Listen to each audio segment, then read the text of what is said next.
Good morning students. We have started SST chapter number 5.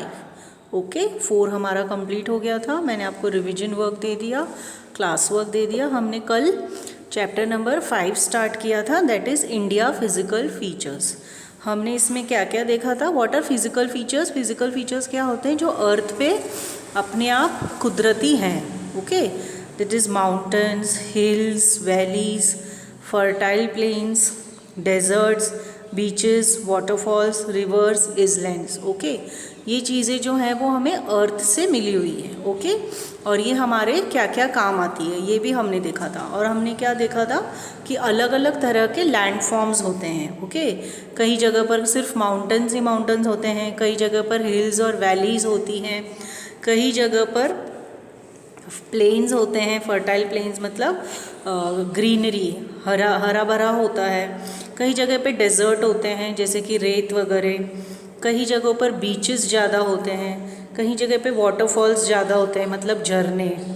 कहीं जगह पे रिवर्स ज़्यादा होते हैं, नदियाँ, और इजलैंड. ओके तो हमने कुछ 8 तरह के लैंडफॉर्म्स देखे थे. Okay physical features of India. तो अलग अलग तरह के हमने देखे थे. तो हमने कल माउंटेन्स देखा था कि माउंटेन्स क्या होता है. Today we will start with plains. Okay mountains किसको बोलते हैं? पहाड़ों को. ओके बर्फ़ के जो पहाड़ होते हैं वो हिमालयन माउंटेन्स होते हैं. हिमाचल में जो माउंटेन्स होते हैं उनमें बर्फ़ जमी हुई होती है. Okay now we come to plains. Okay parts of India are covered with flat lands called plains. Okay India के कई ऐसे पार्ट्स हैं जो कि बिल्कुल फ्लैट लैंड हैं, तो उसे कहा जाता है plains. The great plains lie to the south of Himalayas. Okay north में तो पहाड़ हैं यानी कि माउंटेन्स हैं, और साउथ में क्या है? प्लेन्स है यानी कि फ्लैट लैंड्स हैं, सीधी सीधी ज़मीनें हैं. Okay they are also known as great northern plants. उनको ग्रेट नॉर्दर्न प्लेन्स का भी नाम दिया गया है. Okay rivers such as the Ganga, Yamuna flow through these plains. Okay Ganga और यमुना जो रिवर है वो इन्हीं प्लेन्स से गुजरते हुए जाते हैं. The reverse make the soil fertile for growing a variety of crops. जब ये ऊपर पहाड़ों से जब पानी नीचे गिरता है और वो प्लेन्स से गुजरता हुआ रिवर में पहुंचता है तो जो बीच का जो रास्ता है वो फर्टाइल हो जाता है. क्यों?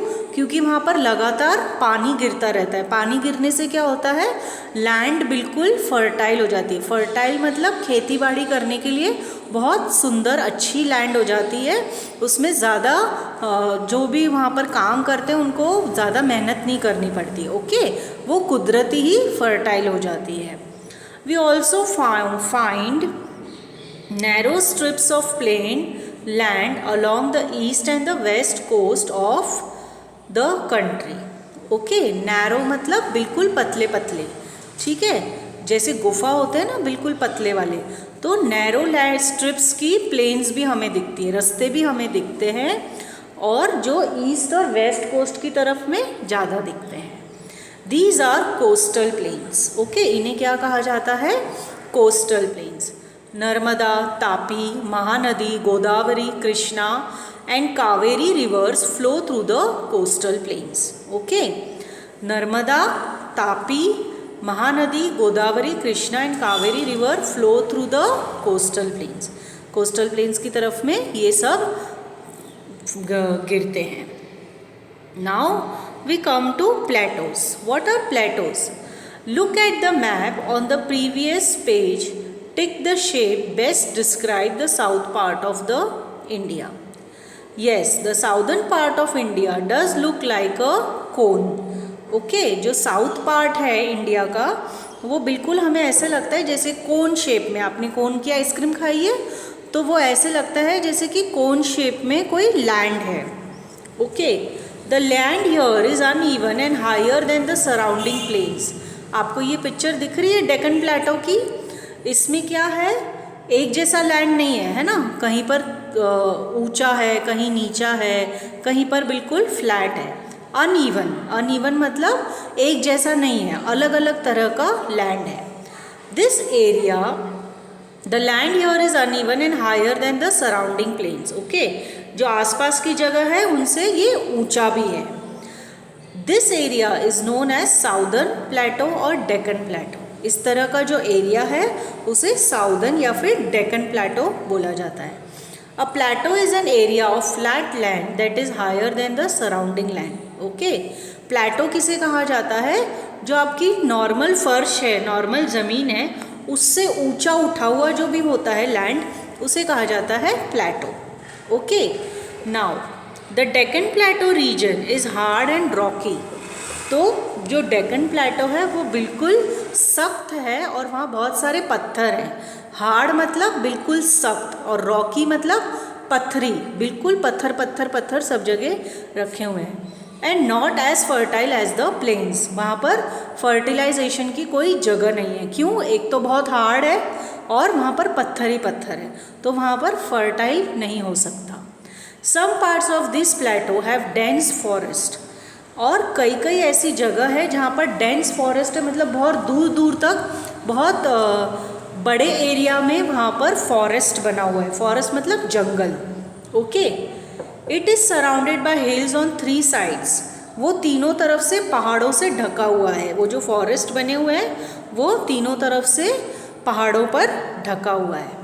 The rivers found in this region such as Tapi, Narmada get their water from rain. Okay, अब जो प्लेटो रीजन है वहाँ पर पानी कैसे मिलता है? तो बारिश से. वहाँ पर बहुत ज़्यादा पानी नहीं होता, लोगों को वहाँ पे बारिश का वेट करना पड़ता है. तो वहाँ पर जो रिवर्स हैं जैसे कि तापी और नर्मदा, उन्हें पानी मिलता है बारिश से. ओके, वहाँ पर they become dry in summer months. अब क्या होता है, वहाँ पे साल में सिर्फ एक ही बार बारिश होती है, तो जब तक गर्मी आती है तब तक वो बिल्कुल सूखे पड़ जाते हैं. Okay, they become dry in summer months.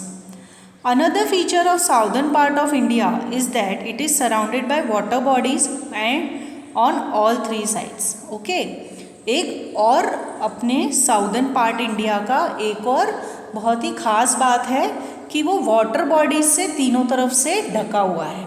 Okay, water bodies मतलब रिवर, वाटरफॉल, मतलब जो पानी की चीज़ें होती है उनसे वो चारों तरफ से ढका हुआ है. It has Arabian C in the waste.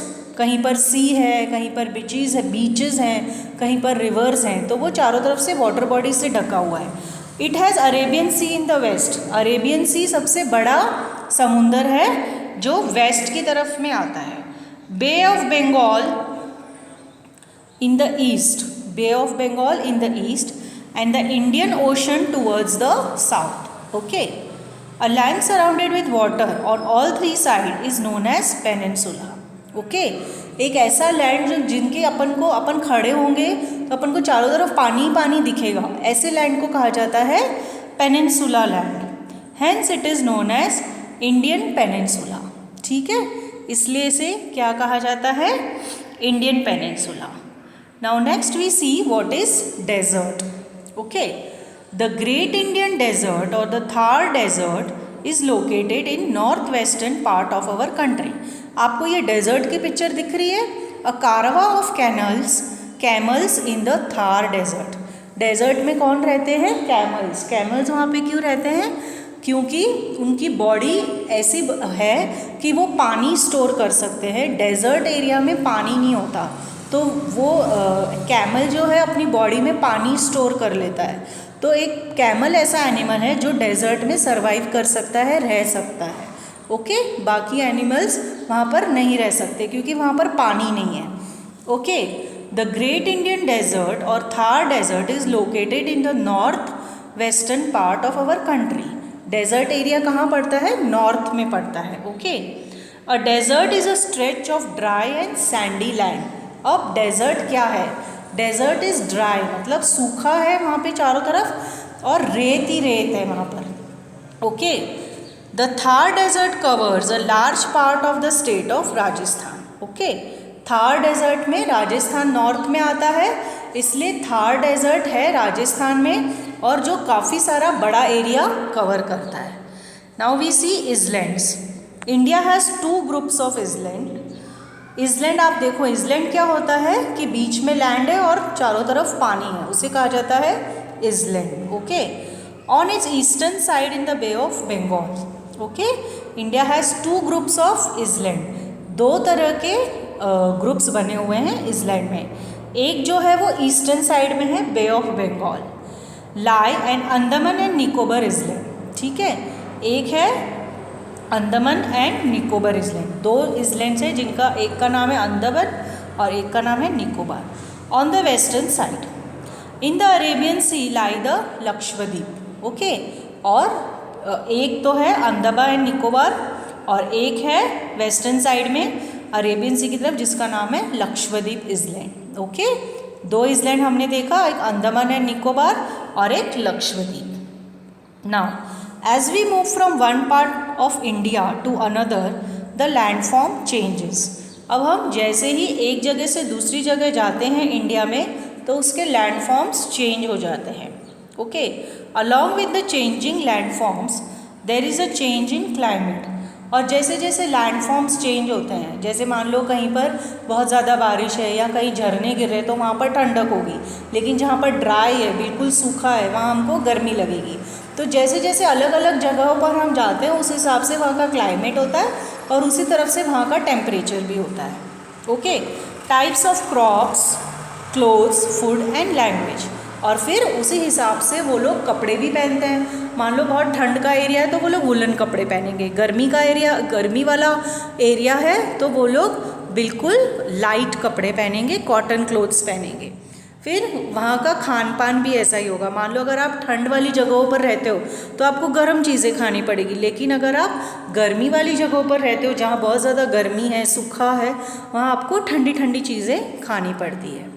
All this makes India a nation of diversities. Okay, ये सब मिलकर क्या बनती है? डाइवर्सिटीज़, मतलब बहुत सारी अलग अलग तरह की चीज़ें जब एक जगह आकर मिलती है, इंडिया में आकर मिलती है, तो that is called diversity in India. Okay, India is a diverse city. समझ में आया सबको यहाँ तक? अब हम अगले वीडियो में क्वेश्चन आंसर्स और एक्सरसाइज डिस्कस करेंगे। आपको आज के लिए थैंक यू।